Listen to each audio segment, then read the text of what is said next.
Hola, ¿qué tal? Muy buenas tardes o buenos días, depende desde dónde te estés conectando. Te damos la bienvenida a este foro UNIR, Psicología en Niños y Adolescentes, signos de alarma para la atención temprana. Qué buen tema tenemos para conversar hoy. Y te queremos invitar porque justamente esto se trata de reflexionar, de aprender, de dialogar, de que también puedas plantear a través del chat tus preguntas e inquietudes.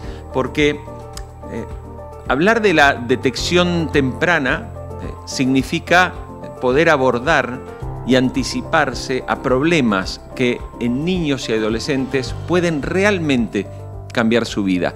Pero cuando lo pensamos un poquito más allá, vemos que esa detección temprana y esa atención temprana también va a contribuir a mejorar mucho el entorno, la familia, el entorno más cercano, ese ámbito en donde un niño y un adolescente debe crecer y debe desarrollarse. A ver, tenemos ya muchísima gente conectada. Recién les preguntaba en el chat y bueno, tenemos gente conectada desde Salamanca. A ver, Gaby Fernández, desde la provincia de Córdoba, en Argentina, nos está saludando. Juan Guerrero, también desde Argentina. Tenemos Penélope desde Salamanca, Ana Rodríguez dice desde un pueblo de Córdoba, pero Córdoba en Andalucía, no en Argentina. Desde Alicante nos saluda Maite. Lucía Rodríguez está conectada con nosotros desde la ciudad de Barcelona. Isra Molina desde Salamanca, también saludando. Buenas tardes, un placer. Mucha gente se está conectando y claro, cuando empezamos a dar los nombres, bueno, desde Madrid, Tenerife, María López, desde Pamplona, Leire, bueno, muchísima gente. Leonardo León desde Buenos Aires, Argentina, Sara Gómez desde Valladolid. Bueno, parece un programa de radio donde estamos mandando saludos a todos, pero no, es un foro académico donde hoy queremos invitar a especialistas para justamente hablar de un tema y en esta primera parte vamos a hablar de esos signos de alarma para anticipar problemas. Y por eso quiero saludar a Ana Soler, que es neuropsicóloga de ITA Diagonal. Ana, bienvenida, buenas tardes y gracias por estar con nosotros en este foro. Gracias a vosotros por invitarme. Bueno, Ana, queremos escucharte porque sé que tienes preparada una presentación. Invito también a todos los que están conectados, a usar su apuntador, libreta, computadora o lo que sea, apuntes que les puede llegar, todo lo que les resulte de utilidad, aprovechen a tomar apuntes y sobre todo aprovechemos este momento en hacer un diálogo de ida y vuelta, porque vamos a escuchar a Ana, pero también nos gustaría mucho que nos escribas a través del chat. Yo aquí tengo la pantalla y voy mirando lo que me vas enviando, así que cuando termine de hablar Ana, vamos también a trasladar algunos de los comentarios y preguntas. Ana Soler, te escuchamos. Signos de alarma para anticipar problemas.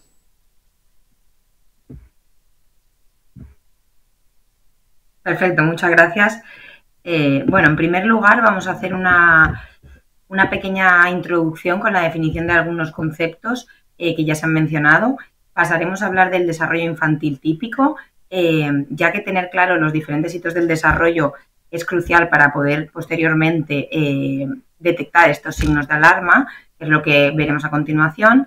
Mencionaremos algunos factores de riesgo, la intervención que planteamos que deberíamos llevar y la parte de las preguntas. Vale, ¿qué es la atención temprana? Consiste en el conjunto de intervenciones dirigidas a la población infantil de los 0 a los 6 años y también a las familias con la intención de dar respuesta lo antes posible a las necesidades o las dificultades que puedan venir de un trastorno o del riesgo de padecerlos. La detección precoz es fundamental, como vemos ahí, para favorecer el desarrollo global y también para minimizar aquellas dificultades que pueden aparecer a largo plazo.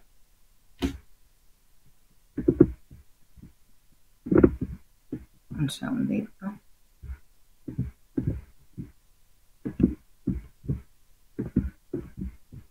Ahí está. Vale. Aquí hay una frase muy importante que se va a repetir a lo largo de la presentación y consiste en la frase de detectar no es diagnosticar. Es decir, lo importante de la detección precoz, como la palabra indica, no es el diagnóstico, sino la detección. Esto es algo que suele pasar en muchas familias, el miedo a traer a sus niños a consulta, bien ya sea un centro de atención temprana o el pediatra, cuando detectan algún pequeño signo de alarma por el miedo a que se les etiquete, ¿no? Que se les ponga un nombre y que esto determine el desarrollo del infante. Entonces, cuando nos vienen estas familias con estos casos, lo importante es transmitir esto, ¿no? No es prioritario el diagnosticar, sino detectar las dificultades que puedan tener y trabajar sobre ellas, ya que luego desencamine o no en un diagnóstico, la finalidad es minimizar estas dificultades, sea que acabemos poniendo un diagnóstico o no. Vale, las diferentes áreas del desarrollo infantil son las que vemos aquí. Aquí lo que ya he dicho, ¿no? Es muy importante tener claro el desarrollo normotípico, cuál es decir, en qué edades o en qué meses se desarrollan los diferentes hitos, para así posteriormente poder detectar esos signos de alarma y que nos salte, ¿no? Como la alerta de esto se nos está desviando un poquito del desarrollo que esperábamos, ¿no? Hablaríamos del área motora, que viene siendo al final el control cefálico, la sedestación, los meses en que aparece el gateo, la marcha autónoma, el lenguaje, que vendría siendo el balbuceo, ¿no? Sobre los 2-4 meses aparece el balbuceo, la reproducción de sonidos, ¿no? Que pueden tener ningún tipo a nivel de no llegar a ser ni sílabas, ¿no? Sobre los 6 meses aparecen el balbuceo más simple, ¿no? Como el va, da, y más adelante el compuesto, ¿no? Que sería lo de va, da, da. Al final esto no es el uso todavía de un lenguaje con intención comunicativa, que serían ya la aparición de las primeras palabras, las frases simples, el lenguaje fluido, ¿vale? El área de desarrollo cognitiva, que hace referencia a la atención, a la exploración del entorno que hacen los niños, el juego, ya sea empezamos con un juego normalmente más funcional, se va desarrollando y pasa a un juego simbólico. La parte socioemocional, que hace referencia a la aparición de la sonrisa social, la gestión emocional, el apego, ¿vale? El apego es un área muy importante tener en cuenta y creo que es una de las partes donde la gente tiene menos clara cuál es lo normal y cuál no es lo normal, ¿no? Es muy típico el ejemplo de un niño que sobre los primeros meses de vida se separa de la madre o lo coge un desconocido y llora, ¿no? Entonces otras personas a lo mejor pueden decir la típica frase de que apegado está o el niño está llorando, como una connotación de que eso es algo negativo, ¿no? Y que está muy enganchado a la madre. No, realmente en determinados meses es algo muy positivo, porque muestra que se está construyendo un apego seguro. Ahora veremos un poquito esto en los signos de alerta cuando se ve esto. Y por último, la parte de autonomía, que hace referencia a los diferentes hábitos de autonomía, ¿no? Como el vestirse, la parte de la alimentación, el control de esfínteres. Vale, vamos a ir viendo los signos de alarma según las etapas, ¿vale? Los primeros 0 a 6 meses, lo que nos podría llamar la atención de que está viendo algo que se desvía del desarrollo normotípico sería que no fije la mirada ni responda a estímulos visuales o sonoros, la ausencia de la sonrisa social, un tono muscular ya sea muy bajo o muy alto. En cuanto a de los 6 a los 12 meses, tendríamos que no balbucea, ¿no? Como ya hemos dicho, el balbuceo como un poquito más simple aparece sobre los 6 meses, no se mantiene sentado, poco interés por otras personas o juguetes, no muestra de ansiedad ante extraños ni apego ante cuidadores, ¿no? Esta sería la parte del apego que hemos mencionado. Igual que en estos meses, el hecho de que se espera que muestre apego por los cuidadores, más adelante ya se empieza a esperar que el niño sea capaz de quedarse con otras personas, ¿no? Entonces, depende de la etapa en la que estemos, se esperan unas conductas por parte del niño u otras. Signos de alarma del año a los 2 años, no caminar sobre los 18 meses, este suele ser el tiempo límite en el que a partir de aquí ya empieza a estar como fuera de lo esperable, ¿no? Torpeza motora, no decir palabras significativas, es decir, palabras con una intención comunicativa. No comprender órdenes simples y no señalar para compartir atención, ¿no? Es lo típico de los niños que vemos con estas edades, que señalan para decir que yo quiero esto o pedirlo, ¿no? Y muestran interés y comparten ese interés. Signos de alarma de los 2 a los 3 años, no formas frases simples, que son frases de 2 palabras, juego repetitivo o escaso contacto con otros, no interés comunicativo, no imitar ni muestra interés por los demás. En esta edad es muy importante este interés que muestran por los iguales, sobre todo, ¿vale? Es que, bueno, suele ser cuando empiezan ya en P3, la guardería y el primer año de infancia. Y la parte más motora, no subir escaleras o dificultad para correr o lanzar. Signos de alarma de los 3 a los 6 años sería tener un lenguaje poco comprensible o limitado, la presencia de ecolalia, dificultad en la motricidad fina, juego en solitario, dificultad para comprender instrucciones, problemas emocionales, dificultades de autonomía, y ya un poquito más mayores, entre los 5 y los 6 años, confundir conceptos básicos como por ejemplo los colores o los números o el nombre de las formas, y atención muy, muy breve. Vale, mencionaremos también algunos factores de riesgo, como por ejemplo el tema de niños prematuros, casos de hipoxia, antecedentes genéticos o neurológicos, hábitos durante el embarazo.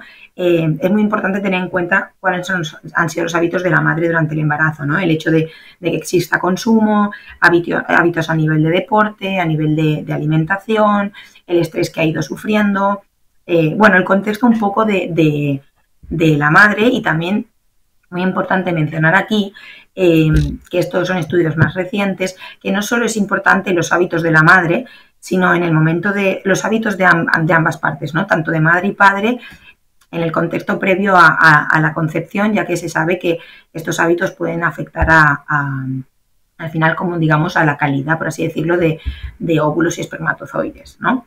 Entornos con baja estimulación también es un factor de riesgo. Son sobre todo los casos de adopciones, ¿no? En los que son niños que a lo mejor a nivel de lenguaje y a nivel cognitivo no han sido muy estimulados o les ha limitado mucho la exploración. También a nivel de apegos, ¿no? ¿Qué vínculo han tenido con cuidadores, con realmente familiares? Hay muchos estudios que demuestran, porque hace muchos años, antes de que apareciera el concepto del apego, se consideraba que la maternidad, que la principal finalidad de la maternidad era la alimentación. Y luego se dieron cuenta en estudios en los que colocaban una jaula, eran estudios con monos, ¿vale? Una jaula con una madre como si fuera de hierro, con un biberón, y otra que era una madre que realmente era un muñeco que sí que estaba como con terciopelo, bueno, que tenía esta parte como mucho más el pelaje animal, ¿no? Y esta parte más de calidez. Y se vio que las crías de los monos estaban todo el tiempo en esta jaula derecha, que es donde estaba la madre de terciopelo, y solamente cuando tenían que alimentarse iban por el biberón y volvían. Entonces, esto así fue como se fue desarrollando el término del apego y la importancia de esto, ya que se dio cuenta que a las crías que se les prohibía el acceso a esta madre de mentira, había un retraso en el desarrollo, incluso llegaban a veces a producirse la muerte de estas crías. Se finalizaron estos estudios, obviamente, por la parte poco ética, pero así fue como se dio cuenta de la importancia de este vínculo afectivo, ¿no? Y otro factor de riesgo sería el retroceso o la pérdida de habilidades. Sí que es verdad que esto es un signo de alarma que suele saltar más en los padres, ¿no? Es decir, no es lo mismo mi hijo está tardando un poquito en hablar, tiene otro ritmo, necesita un poquito más de tiempo, que se intenta normalizar o se intenta como justificar que el hecho mi hijo deje de hablar, ¿no? Esto es algo que sí que llama mucho más la atención a padres y hace que sí que puedan ir con más urgencia a lo mejor a solicitar bueno, que su hijo sea observado o que esté en revisión, ¿no? Vale. En cuanto a la parte de intervención, vuelvo a repetir, la finalidad no es diagnosticar, sino que es detectar, ¿vale? No es primordial el hecho de que le pongamos un nombre a algo o no, sino conocer como la imagen de esa persona, cuáles son las habilidades que tenemos desarrolladas, cuáles son las que no y en cuáles tenemos que trabajar, ¿vale? Entonces, lo importante es esto, observar y registrar, ya os digo, tanto habilidades tanto más desarrolladas y potenciadas como aquellas que no, comunicarlo con mucho cariño a las familias, ¿vale? Es un tema que es muy delicado, entonces transmitirlo a las familias con mucha delicadeza, transmitiendo esta parte importante de no necesitamos encasillarlo en ningún sitio, sino que lo importante es poder trabajar sobre ello y minimizar las dificultades posteriores, comunicarlo también con los diferentes servicios, es decir, una comunicación interdisciplinar, la parte educativa, la parte psicológica y la parte médica, por así decirlo, en comunicación, ¿vale? Y finalmente derivar al área que se considere primordial en cada uno de los casos, ¿vale? En caso de algo más médico, más de salud, mandaremos a pediatría.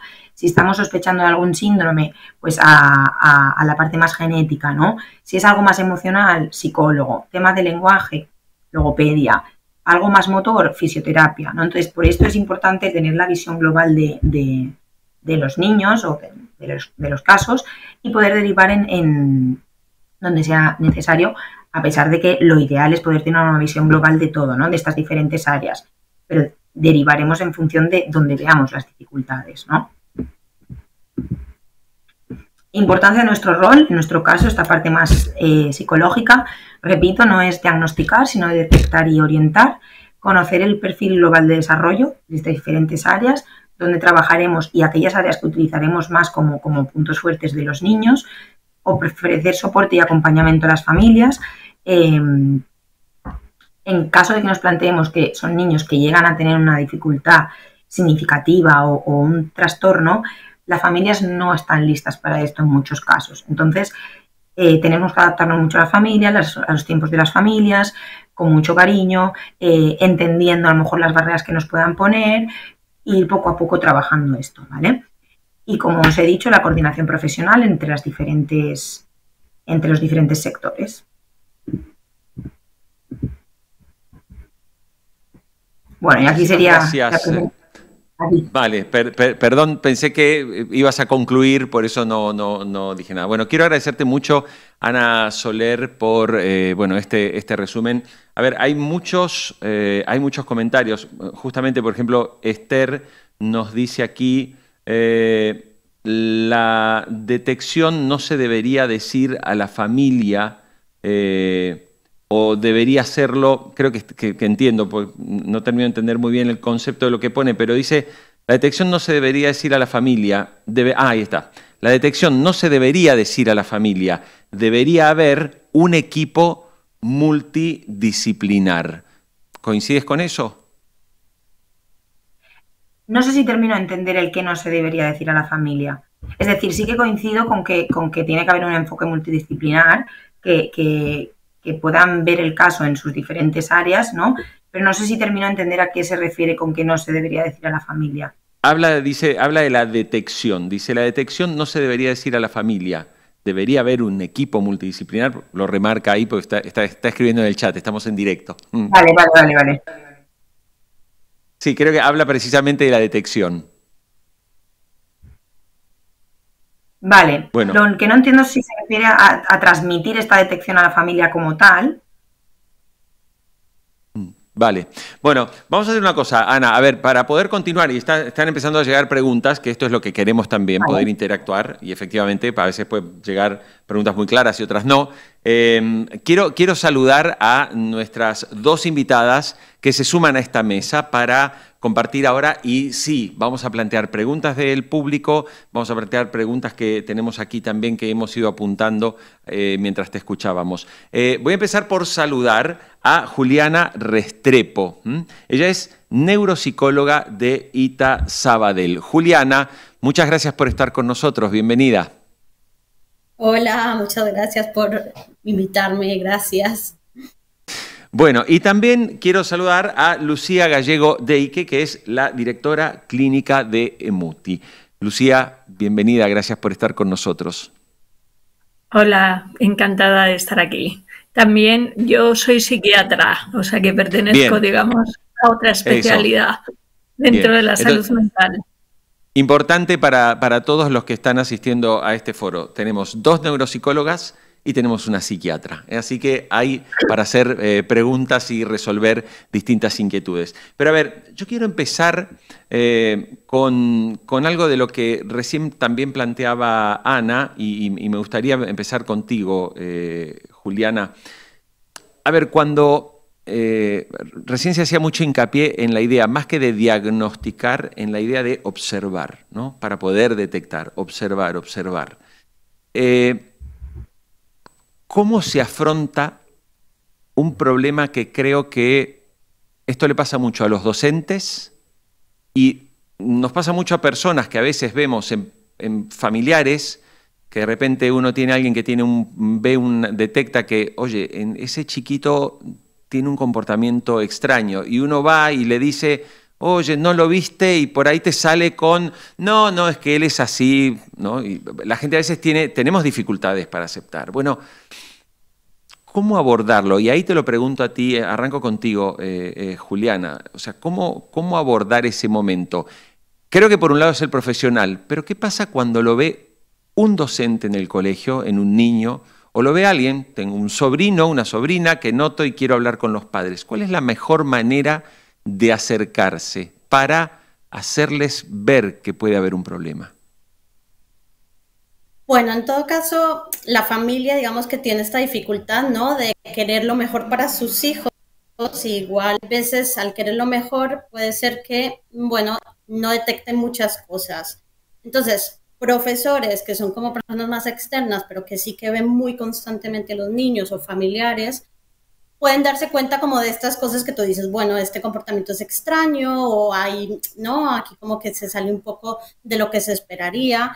Y sí que es importante comunicarlo a la familia, como decía Ana, con el mayor tacto del mundo, pero expresar, mira, he visto en tu hijo esto, puede ser algo de alarma que sería importante valorar para evitar cualquier dificultad, ¿no? Sobre todo entender que la idea de comunicar esto es ayudar a este niño a que en un futuro tenga una vida lo mejor posible.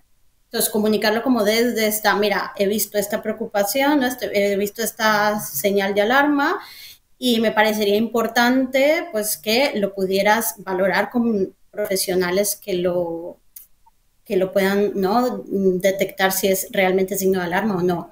Luego es verdad que la familia ya decidirá si lo hace o no lo hace. Bien. Me gustaría también ahora plantear un tema que creo que le preocupa a muchísimos padres y te lo quiero plantear a ti, Lucía, como psiquiatra, ¿no? Voy a hablar un poquito de los adolescentes. Y a veces uno puede pasar que en un adolescente, obviamente ya porque no se pudo hacer la observación a su edad más temprana, se pueden detectar ciertos comportamientos y que a lo mejor uno consulta con un especialista y de repente dice, a ver, puede estar vinculado, no sé, con algún tipo de trastorno emparentado con el autismo, con el Asperger, o sea, todos estos que hoy también da mucha vuelta y que se ha vuelto también como muy popular para la gente, ¿no? O que tiene un trastorno de hiperactividad, etc. Y ahí yo quiero preguntarte, Lucía, creo que una gran duda que tienen muchos padres preocupados por la salud mental de sus hijos, y es cuando se llega a un diagnóstico, ¿no? ¿Sí? Después de una observación se llega a un diagnóstico, un chico, un adolescente, debe ser informado y debe decirle, mira, ¿tú tienes este problema? ¿O hay que simplemente tratar de trabajar en poder ayudarlo a través de distintas terapias para que mejore? ¿Qué recomendación da desde la psiquiatría? Porque estamos hablando de chicos que todavía están en proceso de formación y alguna vez he escuchado, perdón por mi ignorancia, pero he escuchado esta cosa de, es que si le dices lo estás etiquetando y lo estás encorsetando dentro de un problema y ya le estás generando un nuevo problema, quizás a algo que podría haberse abordado de otra forma. La verdad es que las recetas no existen. Ojalá tuviéramos una receta universal para saber, para poder precisar a todo adolescente o a todo padre que tenemos delante a la hora de decirles un diagnóstico. Yo creo que primero y no existen porque cada persona es única y cada persona está más o menos preparada para recibir un diagnóstico, una etiqueta, un tal. O sea, existe una cosa que se llama el privilegio terapéutico, que es que tú puedes callar, que es un principio ético en medicina, en el que tú puedes callar no toda la verdad, pero parte de la verdad en función de la preparación que tú ves en la otra persona para recibirla. Creo firmemente que la única manera de generar cambios es que nuestros pacientes o las familias sepan la verdad, pero uno tiene que... La realidad clínica es que muchas veces tienes que irla dosificando en el tiempo porque no están preparados para asumirla. Y creo además que la parte fundamental para que esto suceda y podamos ir trabajando, la parte fundamental es vincularse, generar un vínculo de confianza, una relación de confianza, ya sea con el niño, el adolescente, ya sea con la familia, con ambos, diría, una relación de confianza creo que es la base para poder trabajar. Y lo otro, pues, te lo va a ir dando precisamente esa relación terapéutica. A ver, tengo una pregunta que nos llega desde Argentina. Nos la hace llegar Evangelina Estrada. Y está conectada con lo que recién estabas planteando, Lucía, y me gustaría preguntarle a Anne y a Juliana también, ¿no? Claro, a ver, cuando llegamos a una situación con un adolescente, la pregunta concreta es, vale, ¿cómo hago para indagar al adolescente sin que se sienta atacado o invadido? Voy contigo, Anne. Vale. Bueno, es que yo creo que los adolescentes son muy difíciles, o sea, pueden ser de los más difíciles, pero también hay una parte donde pueden ser más fáciles. Es decir, yo creo que la diferencia para trabajar un poquito con niños y adolescentes es que los niños hay que ganarse a los padres, ¿no? Así a nivel muy general, como ya se ha dicho, cada caso es un mundo, ¿no? Pero en caso de los adolescentes hay que ganarse a los adolescentes para tener ese vínculo, ¿no? O sea, al final un adolescente, su regla básica es estar en contra de los padres, o el mundo está en mi contra, los padres están en mi contra. Entonces, ganarse al adolescente para mí es crucial para ese vínculo, ¿no? Y los padres van como después, en el sentido del trabajo con él, ¿no? Y al final yo creo que lo importante no es empezar a trabajar por el problema que se considera principal, sino este vínculo, y el vínculo se genera con cosas que le gustan, o sea, entendiendo mucho al adolescente, aunque estén haciendo conductas que no son lo más deseadas posible, ¿no? Siempre hay un porqué de esto. Entonces, entenderlos y no sentir que somos otro ataque, para mí creo que es lo principal para vincular con los adultos. Con los adolescentes. Entonces, ahí es cuando los ganamos y cuando tenemos la oportunidad de ya decir como cosas más claras, mensajes en los que a lo mejor ponemos sobre la mesa de está pasando esto, está pasando lo otro, y lo aceptan mucho mejor. Claro. Juliana, te quiero preguntar por algo que va un poco más amplio y generalizado, y es sobre todo cuando miramos lo que viene pasando en los últimos años. A ver, para los que no venimos ni de la psicología, ni no somos para nada especialistas, no tenemos idea, sí es cierto que a través de la información, a través muchas veces de las noticias, a veces es como comentario común, comentario de bar, ¿no? Parece que hoy hay muchas más enfermedades y trastornos mentales y psicológicos que los que había antes, ¿no? Y muchas veces dice, ese chico que era medio lento, bueno, ahora tiene un trastorno. Muchas veces dicen, bueno, nos hemos llenado de diagnósticos. Me gustaría un poco tu mirada, ¿no? O sea, el aprender y el descubrir que efectivamente hay posibilidad de nuevos trastornos que antes desconocíamos, ¿ha generado un mayor, digamos, interés también del público, de la gente, por preguntar por acercarse? Es decir, incluso un aumento en el, por ejemplo, en el volumen de consultas respecto de hace unos años. Sí, efectivamente. Digamos que no es que ahora haya más diagnósticos, es que antes pues no se conocían o pues no se detectaban, no nos llegaban a hacer, ¿no? Bueno, a conocer las diferencias entre los diferentes diagnósticos que van saliendo. Pero efectivamente el poder desarrollar esto, el conocer bien pues qué criterios cumple cada uno de los diagnósticos que hay actualmente, y poderlos detectar más tempranamente, ¿no? Justamente con el tema de hoy, que es la detección temprana, pues esto favorece efectivamente a que las personas tengan una mejor vida funcional, ¿no? Entonces, el que vaya más información, claramente, por un lado, ayuda a que la gente esté un poco más pendiente y que esto ayude a que pueda haber más idas a consulta, detectar realmente si hay una dificultad de este tipo más desarrollo, o si realmente es un tema más emocional, contextual, ¿no? Como que también el avanzar en estos temas nos permite detectar más fácil, bueno, más fácil o ir más a los detalles, ¿no? De esto, y entonces, bueno, hacer un mejor acompañamiento, y esto realmente todo es para favorecer que las personas luego se encuentren con una vida en donde pueden, bueno, pues trabajar o estudiar o tener una familia o lo que deseen, ¿no? Y que sean como, bueno, más funcionales y más felices, ¿no? O en esta vida. Claro. Lucía Gallego Deike, directora clínica de EMUTI, tengo una pregunta que a mí, que aquí, perdón, nos envía María Asunción Ruiz. Y ella dice, a ver, ¿qué avances o tendencias recientes destaca en la investigación sobre trastornos del neurodesarrollo, como por ejemplo el autismo y su detección temprana? Que se pueden enumerar, digamos, algunos estudios o descubrimientos recientes que podamos compartir aquí.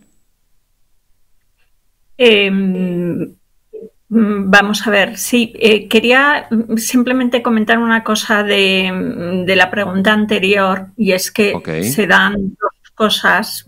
Lo digo porque a los psiquiatras son a los que más se nos acusa de sobrediagnosticar, y por referencias voy a contestar. Creo que se dan dos cosas actualmente que hacen que haya un mayor nivel de diagnósticos. Una es que estamos en una sociedad del yo, ya, que no aguanta el sufrimiento, y es verdad que se ha psiquiatrizado el sufrimiento de la vida cotidiana. O sea, que viene mucha gente a consultarnos con problemas pues de la vida cotidiana, que no son trastornos realmente psiquiátricos, pero que realmente la gente demanda una solución desde la medicina, ¿no? O desde la salud mental.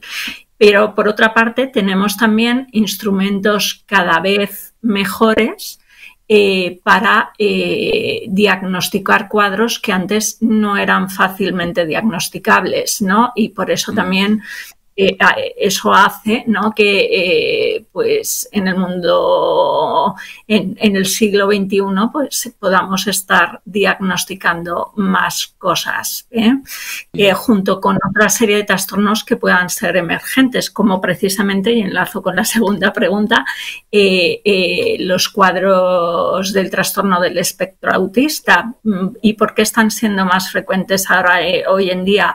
Pues no está del todo claro, la verdad, pero parece que cosas como, por ejemplo, la mayor edad de los padres a la hora de concebir podrían estar asociados a este aumento de prevalencia del trastorno de espectro autista. El uso de técnicas de reproducción asistida.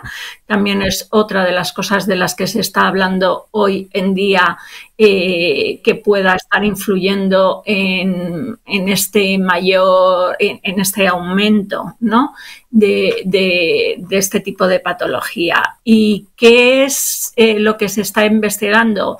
Se está investigando sobre todo la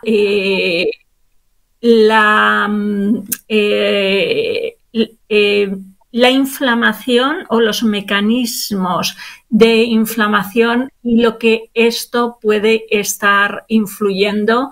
O sea, sobre todo eso, investigar causas remediables del autismo, porque al autismo, digamos, o al trastorno del espectro autista se puede llegar por múltiples causas y algunas podrían tener más fácil de remedio con una detección precoz, y sobre todo se está estudiando. Yo creo que lo más hoy en día más llamativo son los avances que hay pues en los estudios, por ejemplo, de encefalitis y autismos, enfermedades autoinmunes y autismo, etcétera, la neuroinflamación y el TEA, ¿no? Y este es, yo creo que hoy en día por lo menos uno de los investigaciones más emergentes en este campo. A mí me gustaría, creo que recién arrancaste con algo importante y tenemos muchos comentarios, pero antes de seguir con los comentarios, le quiero contar también a todo el público, más de 3.500 personas se han inscrito a este foro que estamos compartiendo en este momento en directo, con gente conectada de todas partes. Tenemos gente de Argentina, de Colombia, tenemos mucha gente de España. Les acabo de compartir a todos los que están conectados un enlace, y este enlace les permite ver, somos UNIR, la Universidad Internacional de La Rioja, donde obviamente las carreras, ya sea los títulos de grado y las maestrías, se hacen 100% online y son titulaciones oficiales, ¿sí?, para los profesionales que pasan año tras año por nuestra universidad. En ese enlace que les acabo de compartir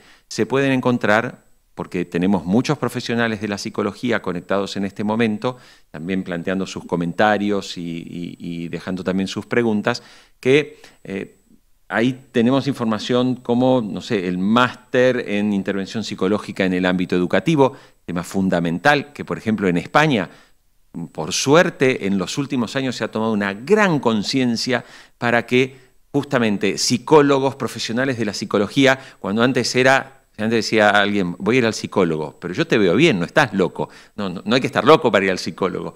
Si no, pregúntenle a un argentino que ya al nacer empieza a ir al psicólogo. Entonces digo, en el caso de España, esa evolución que se ha visto en los últimos años, hoy se está notando mucho más en el sector educativo. También la intervención psicológica en niños y adolescentes. Es el tema central del que estamos hablando hoy. Detección temprana. ¿Cuántos problemas se pueden evitar en la vida de un ser humano si cuanto más temprano y más rápidamente se conocen? En ese enlace tienen toda la información de estos másteres oficiales.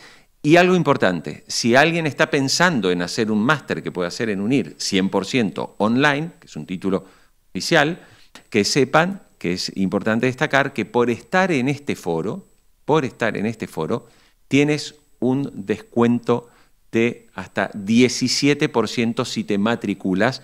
Ya estamos empezando las clases en muy poquitos días, así que si te matriculas pronto tienes un descuento del 17%. Y si estás en otro país, pues esto pasa mucho, la gente de Argentina, la gente de Colombia, mira, dejas tus datos en el formulario, te llama un asesor porque en algunos países, Colombia, Argentina, en ocasiones hay becas disponibles, ¿verdad? Es importante que también lo sepas, con lo cual si dejas tus datos y hablas con un asesor, él te va a dar toda la información a ver si tienes una beca disponible y obtienes un importante descuento. Bueno, yo quiero continuar con algo que recién decías, Lucía, y planteo para todos. El siglo XXI nos trajo un desarrollo impresionante de la tecnología, un desarrollo de la conectividad y una mala costumbre que tuvimos muchos que fuimos padres, ¿no?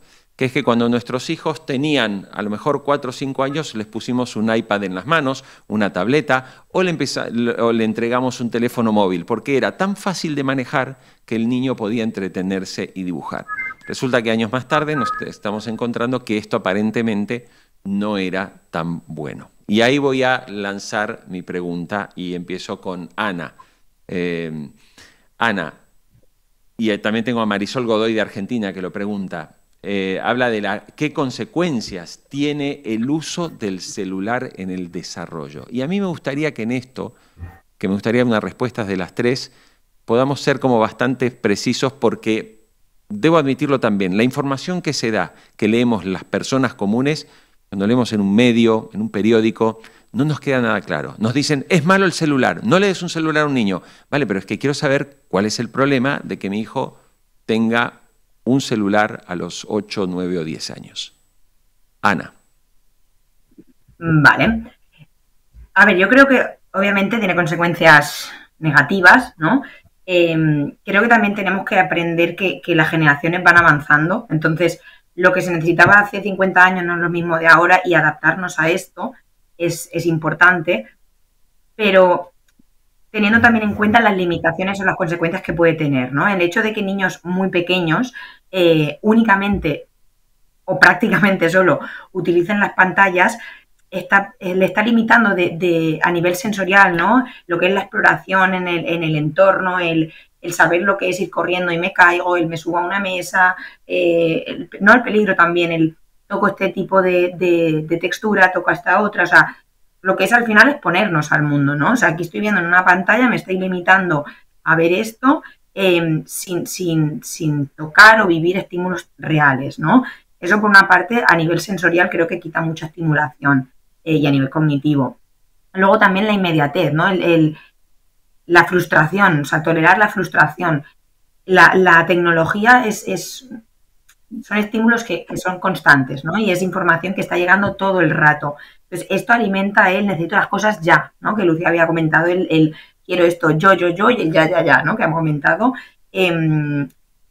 Lo típico ejemplo de estoy viendo un vídeo o estoy viendo una película y me sale un anuncio, ¿no? Y tengo que esperar el anuncio y ves a los niños desesperados por quitarlo. O sea, esto al final lo que está alimentando es esta necesidad de la inmediatez. Entonces, esto también hace que la motivación cambie mucho. O sea, la motivación la necesitamos para conseguir objetivos, ¿no? Y es algo que podemos mantener a largo plazo. Cuando esta motivación solamente se alimenta con el ya inmediato, viene la consecuencia de si no tengo esto ya inmediatamente, pues o vienen malas respuestas, o vienen cabreos, o viene como no saber gestionar la frustración. Entonces, a nivel emocional, crea como mucha desregulación que hace que los niños no sepan cómo regularse y los padres tampoco cómo acompañarlos, ¿vale?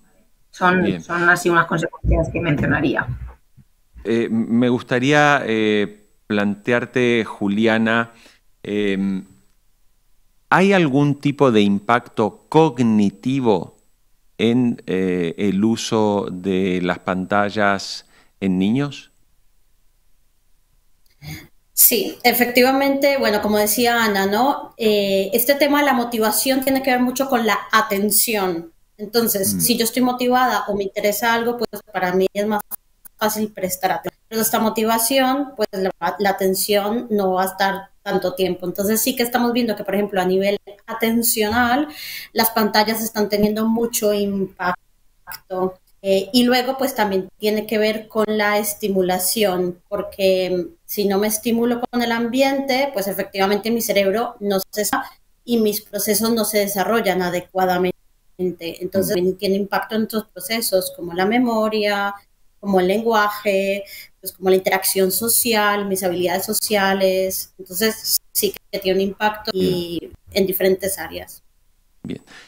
Lucía, aquí nos plantea una pregunta que está conectada con nosotros, Naider Yurani Rincón. Entonces dice, bueno, como estamos hablando de este tema de las pantallas en los niños, dice, bueno, pero entonces, ¿cómo se puede desincentivar esa dependencia que va creando en los niños, que se va creando en los niños a la tecnología? Dice, y cómo lograr también incentivar la interacción con el mundo real. Es una pregunta que daría para un foro completo. Entonces, bueno, para centrar el tema, yo realmente he tenido la gran suerte de participar en una comisión que se hizo en la Asamblea de Madrid para eliminar, ya están eliminados, los móviles en los colegios, y se nos designó a un equipo que estuvimos un año reuniéndonos y recopilando evidencia de por qué los móviles son malos. Son malos por 3 razones fundamentales, muy rápido. Primero, porque alteran el neurodesarrollo del niño, hasta el punto que parece que está influyendo en un descenso por primera vez en la evolución de la humanidad del cociente intelectual en los humanos. O sea, hasta ese punto estamos llegando. Entonces, es un tema grave. Hay estudios de neuroimagen que ya señalan que hay alteraciones incluso en la estructura cerebral de los niños que usan este tipo de dispositivos a edad temprana. Hay alteraciones en los hábitos de todo tipo, o sea, se desplaza el tiempo de pantalla, realmente desplaza otras cosas que podías estar haciendo en la vida real, ¿no? Y hay disminución de la actividad física, hay disminución del sueño, hay mala alimentación, etcétera, ¿no? Y descenso de las habilidades sociales porque no estás en la vida real, ¿no? A nivel de salud mental influye en 3 cosas fundamentales: en todo el tema de adicciones y conductas de riesgo, en un aumento de los trastornos mentales, sobre todo de depresión, ansiedad, autolesiones y todo lo que tiene que ver con los trastornos de la imagen, y también en todo lo que es las conductas violentas. Para que se hagan una idea, se ha multiplicado por 5 las agresiones en manada, por ejemplo, entre adolescentes. Entonces, esto solo en los últimos 5 años. Entonces, hay una serie de evidencias muy claras de cómo está afectando al comportamiento. Por tanto, tenemos que actuar, evidentemente. ¿Y cómo actuar? En primer lugar, no dar las pantallas, retrasar el máximo el uso de pantallas en los menores.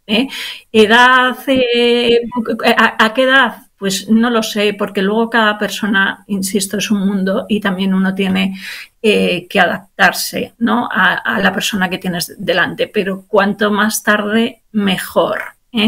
Es verdad que en la adolescencia, alrededor de los 15 años, cuando hay la influencia de los iguales es tan grande y tiene mucha importancia, ¿no?, el grupo de amigos y demás, pues desconectar a lo mejor totalmente a un adolescente de sus amigos en el mundo del siglo XXI, donde las redes sociales están ahí, pues tampoco sería muy lógico, ¿no? Pero cuanto más lo podamos retrasar, mejor. Y para eso tienes que sustituir ocio, o sea, los padres tenemos que pasar tiempo con nuestros hijos y darles cosas, darles ejemplo. Si estamos nosotros usando el móvil, pues que van a aprender, ayudarles a hacer un uso responsable de ello, establecer límites, ¿no?, para que ellos sepan tal, pero la parte más importante es que sepan disfrutar del mundo real. Claro. y enseñarles a disfrutar del mundo real. A ver, creo que lo que nos ha contado Lucía, hay información que, si la pensamos un momento, ¿sí?, es realmente preocupante. Es decir, cuando pensamos el impacto que ha tenido, esta sensación de al vivir en ese mundo virtual de la pantalla no medimos los riesgos, en el momento que los trasladamos al mundo real se convierte en un riesgo. El incremento de los ataques en manada, la violencia. No hablemos obviamente de un tema que no es de este foro, pero que obviamente tiene mucho impacto en el mundo de los adolescentes, que es hoy el acceso libre prácticamente a toda la pornografía que está disponible en Internet, ¿no? Pero aquí tenemos, y ahora se lo planteo también un poco a nuestras dos neuropsicólogas, ¿no? Y empiezo también contigo, Ana. Hablemos un momentito del tema videojuegos. ¿Y por qué me gustaría una reflexión tuya, y después de Juliana, sobre el verdadero impacto que los videojuegos tienen en los adolescentes? Y aclaro por qué.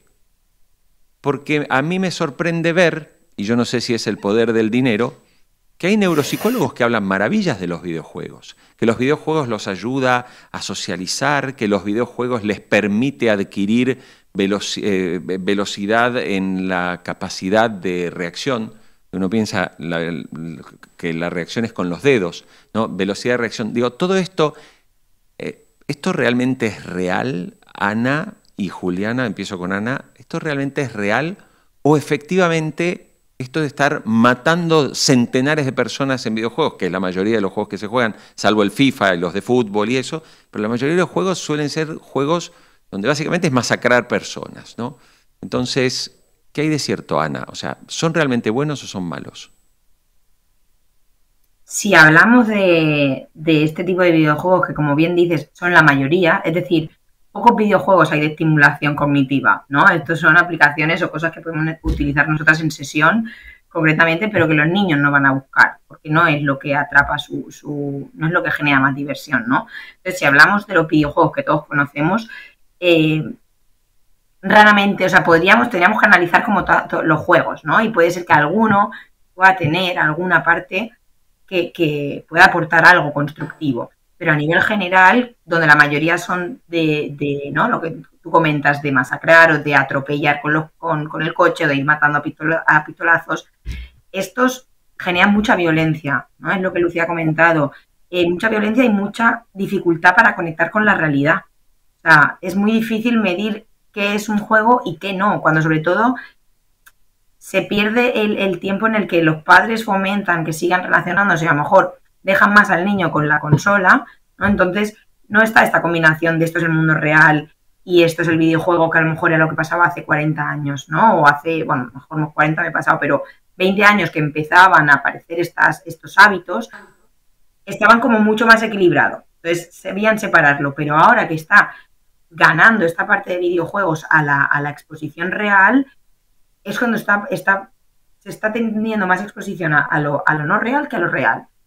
Entonces, las consecuencias no son estas que ya hemos mencionado, ¿no? Conductas más violentas, dificultades en la habilidad social, porque no me expongo a la realidad, sino que me baso en las relaciones o en la manera de comportarse en un videojuego. Entonces, esto está teniendo realmente consecuencias muy negativas, sobre todo que empiezan ahora a edades más tempranas. Claro. Juliana.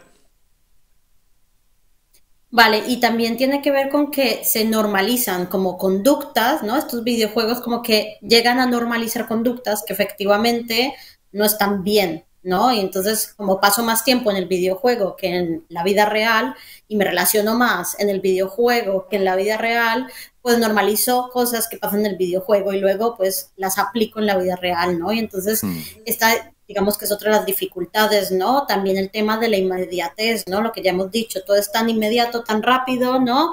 Construyo cosas en segundos, ¿no? Entonces se pierde como esta capacidad que tenemos de la perseverancia, de, pues, voy poco a poco, voy construyendo cosas, ¿no? Y entonces, pues, cuando yo busco la gratificación inmediata, lo que estoy acelerando, pues, efectivamente es conductas más adictivas y, bueno, y todo lo que hemos dicho previamente. Bien. Entonces, efectivamente,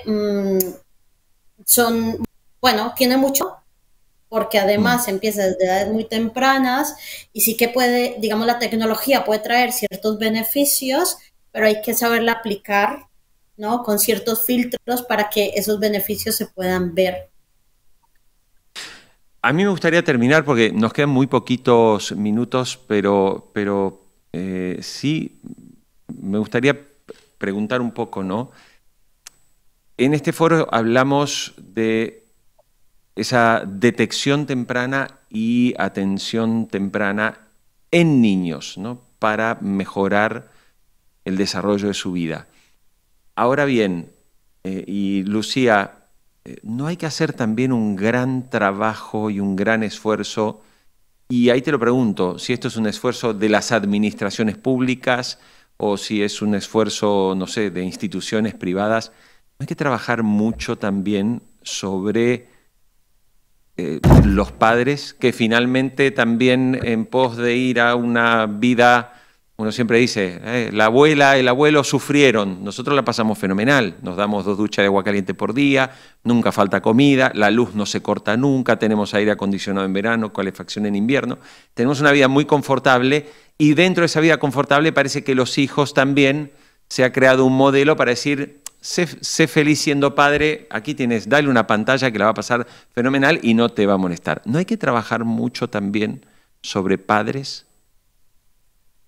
Totalmente. Cuando tenemos un hijo, realmente nuestra principal responsabilidad es educarles con todo lo que esto significa y hoy en día tiene que ver también con el buen uso de las pantallas que evidentemente están con nosotros y van a seguir aquí. Hay que tener en cuenta que la queja más frecuente, yo lo veo en clínica, pero así lo dicen también los estudios, más frecuente de los adolescentes de hoy en día es que están solos. Según las encuestas, entre el 60 y 75% de los adolescentes dicen estar solos siempre o casi siempre. Esto es una llamada de responsabilidad a los padres. ¿Por qué un menor está solo todo casi siempre o siempre? Entonces, y de ahí, esta es la causa fundamental de que estén tan adictos, ¿no? Con tal nivel de uso de las pantallas. Claro. Si les ofrecemos nuestra mirada, nuestro tiempo, seguramente esto cambiaría de forma sustancial. Lucía Gallego-Deike, directora clínica de Muti, quiero agradecerte estos minutos con nosotros aquí en el Foro UNIR. Gracias, muchas gracias. A vosotros. Bueno, y lo mismo para Ana Soler, neuropsicóloga de ITA Diagonal. Gracias por haber compartido estos minutos. Gracias a vosotros. Juliana Restrepo, lo mismo, de neuropsicóloga de ITA Sabadell. Gracias por haber estado en este Foro UNIR. Gracias a ustedes. Bueno, y para todas las personas que en este momento están conectadas, bueno, en primer lugar, les repito, ahí tienen un enlace, en ese enlace, si hay psicólogo, psicóloga que está pensando en un máster para especializarse en niños y adolescentes, bueno, hay una propuesta allí con un descuento por estar en este foro del 17%. Pero si estás en Argentina o estás en Colombia, completa tus datos porque un asesor de UNIR te va a contar qué beca o qué descuento hay disponible en ese mercado. Hoy tenemos gente de muchos lugares del mundo. Y yo, además de agradecerles mucho, sobre todo la cantidad de comentarios y el aporte, que muchas de las preguntas que acabo de hacer son preguntas que me fueron acercando todos ustedes a través del chat, los quiero invitar a que cuando se desconecten, ¿sí?, les va a aparecer una pequeña encuesta. Son menos de 10 segundos responderlas. Tenemos 3 preguntas. Solo con que pongas el puntaje, si este foro y este tipo de temas te interesan, porque te anticipo que dentro de muy poquito tiempo vamos a hacer un foro exclusivamente dedicado a adicción a las pantallas. Exclusivamente dedicado a adicción a las pantallas. Así que estate atento, atenta, que te puede llegar, te podemos enviar luego un mail de invitación para ver si quieres venir también con expertos enfocados en este tema. Cuando te vayas, por favor, si nos dejas tu calificación, tu puntuación, te lo agradecemos mucho. Y quiero cerrar despidiéndome con un momento. Si estás pensando hacer un máster o estás pensando hacer tu carrera de grado, hay un momento muy emocionante, muy lindo, muy emotivo. Y es el momento cuando recibes el título. Cuando te pones y lanzas esos birretes allí al aire. Entonces, te invito a que veas cómo viven los profesionales el momento de su graduación en UNIR. Cómo lo celebran y con cuánta emoción tenemos a tantas personas, digamos, permitiéndose disfrutar de su logro. Míralo, nos vemos muy pronto, gracias.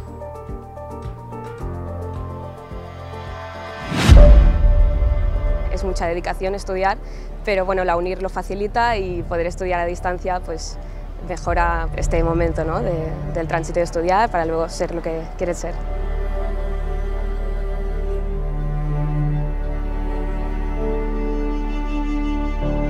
Nos estamos conociendo como muchos compañeros a la vez y es como una sensación muy extraña, es como algo virtual que se convierte en real, ¿no? Y entonces una felicidad enorme por los estudios, el esfuerzo y luego cómo no, por ese compañerismo que hemos estado haciendo durante 4 años. Un final que esperas con ansia después de todo el esfuerzo, el trabajo, el estudio, que al final tiene una recompensa y que mejor que celebrarlo todos juntos, ¿no? Es un premio a un sacrificio muy fuerte, son 4 años estudiando, he conocido a gente muy maravillosa.